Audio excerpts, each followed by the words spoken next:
Welcome to Late Night Tea with S&Z. I'm S. I'm Z. While I'm home dealing with some health issues, I decided to pass the time by asking my daughter some questions.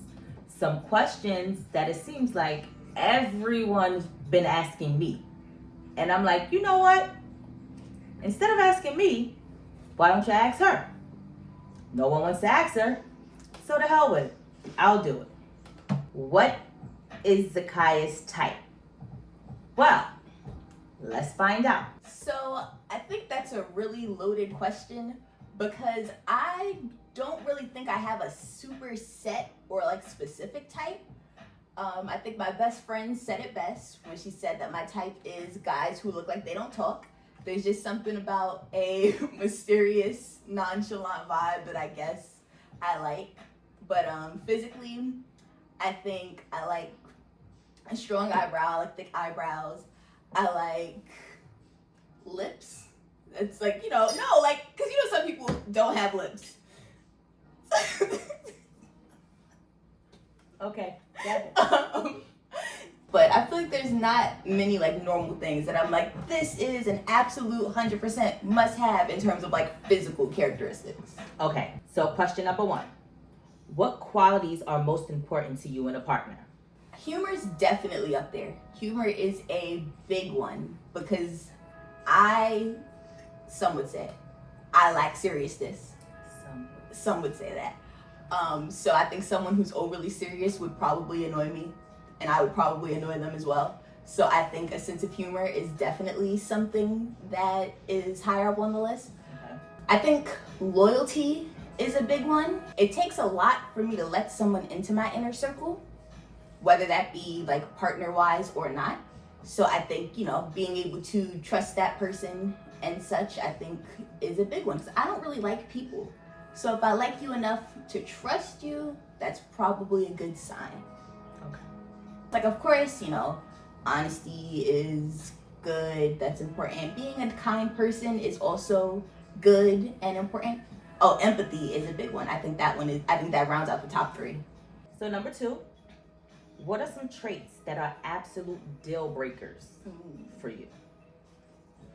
Right now, at 23, Ooh, 23. having a kid, that's a no-go. I'm sorry, I am not the mother who stepped up. I am not.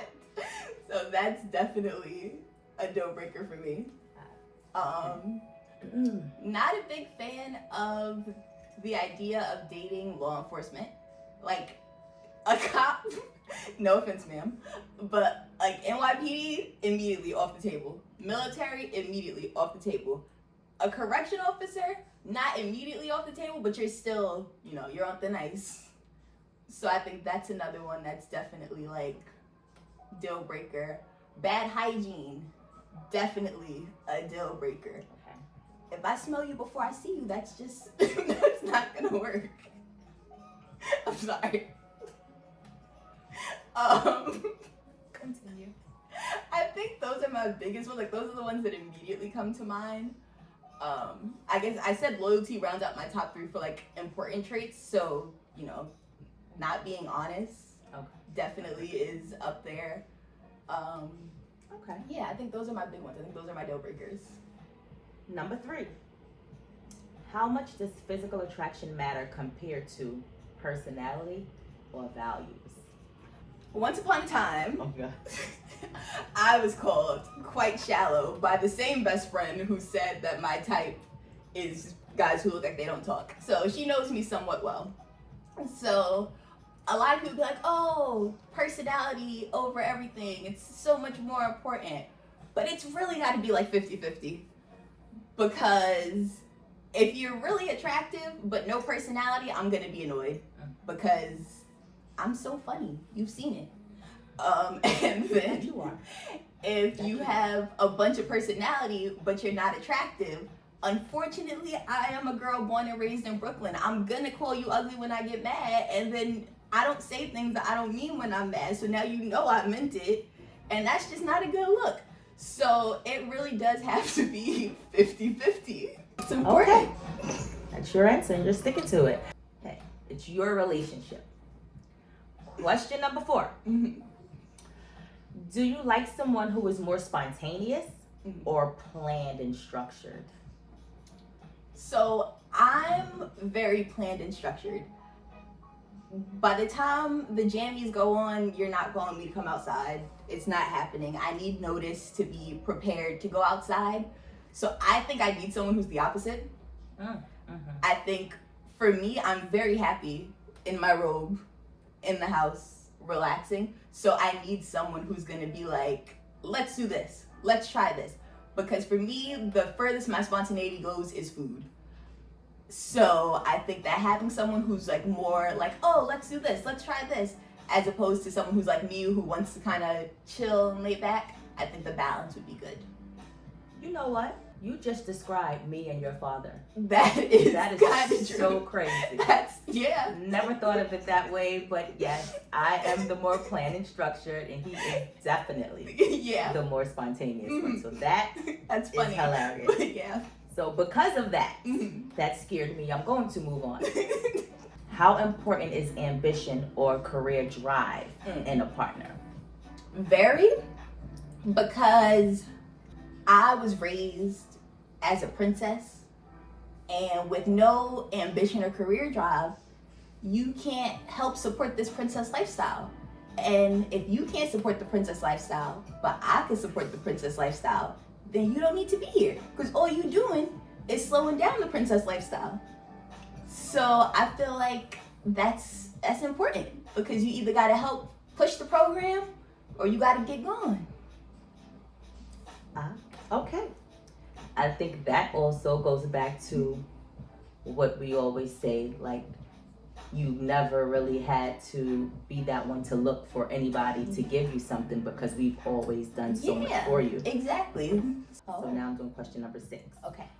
What role does religion or spirituality play in your life? I'm not finished yet.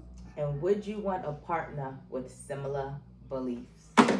I don't even know why I asked that question, but please give me the answer. You know, I'm open to a partner who is religious, spiritual, etc. But, because there is a but, there's a line. I'm not converting to nothing. Okay. You're not going to pull me to church every Sunday. We not switching up lifestyles just because that person is religious. I'm not religious. I'm spiritual to an extent. So I feel like if we're on the same wavelength, then cool. If we're not, don't push it. But like, it's not a deal breaker. Okay. I think you handled that well. See, I'm being good. I'm PR trained because the camera is on. 7th and final question for the night. How do you feel about responsibilities like chores? Who pays? How to divide time in a relationship? Okay. So, depends on the circumstance. Let's just say we have 2 jobs that pay about the same, we work about the same hours, then sure, 50-50 makes sense.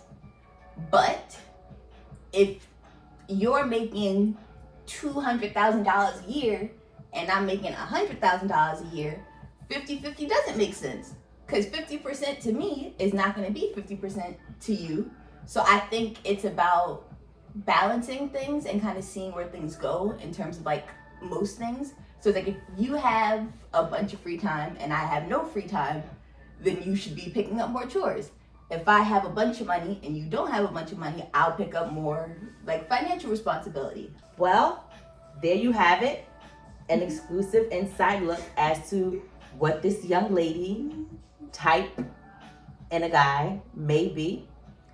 I'm not finished yet. We actually have about 4 more segments.